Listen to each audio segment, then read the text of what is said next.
அப்படின்னா ஒன்றுக்கு ஒரு 2, 3 பாட்டு இருக்குது. ஸோ அந்தளவுக்கு பெருசாக மனசில் பதினாலும் ஒரு சில பாட்டு ஓகே பார்க்கலாம் அந்த மாதிரி இருக்குது. அண்ட் மியூசிக் பார்த்தீங்க அப்படின்னா உண்மையிலே வேறு லெவலில் சூப்பராக கொடுத்துருக்காங்க. அண்ட் ஒரு சில சீன் படத்தோட கருன்னு பார்த்தீங்க அப்படின்னா கோல்டு. ஸோ ஒரு ஒரு பிரிட்டிஷ்காரனாக இருக்கட்டும் அண்ட் தமிழ்நாட்டுக்காரனாக இருக்கட்டும், ஸோ அந்த காலத்து ராஜாவாக இருக்கட்டும், யாராவனா இருக்கட்டும், ஸோ எல்லாருமே திப்பு சுல்தான் காலத்துலேருந்து சொல்லியிருப்பாங்க. ஸோ எல்லாருமே அந்த பொண்ணு எடுக்கிறதுக்காக போயிருப்பாங்க. அந்த பொண்ணை இவங்க எடுத்தாங்களா இல்லையா, ஸோ அந்த பொண்ணோட கதை என்ன அப்படின்றதான் இருக்குது. பொண்ணு கேர்ள் கிடையாது, கோல்டு. ஸோ கோல்டு எப்படி இவங்க எடுக்கிறாங்க அந்த கதை. ஸோ கோலார் கோல்ட் ஃபீல்டில் எப்படி எடுத்தாங்க, ஸோ அங்கே உள்ள எப்படி இருந்துச்சு அப்படின்ற ஃபோட்டோஸ்லாம் கடைசியில் போடுவாங்க. ஸோ அதுவுமே உண்மையிலே நல்லா இருந்துச்சு பார்க்கும்போது. ஓகே அந்த காலத்தில் எப்படிலாம் எடுத்திருக்காங்க, ஸோ எந்த அளவுக்கு அது வளர்ச்சி அடைஞ்சிருக்கு அப்படின்ட்டு இருக்கும். ஸோ அதில் ஒரு பார்ட் ஆஃப் ஒரு ஸ்டோரி மாதிரி தான் இதை எடுத்திருக்காங்க.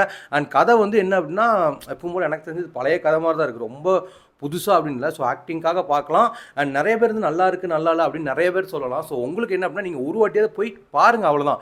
ஒரு கதையாக பாருங்கள். சும்மா ஓகே ஃபைன் ஓகே சும்மா நம்ம வீட்டில் இருக்கிறதுக்காக ஒரு படத்தை போய் பார்க்குறோம் அப்படின்னு பாருங்கள்.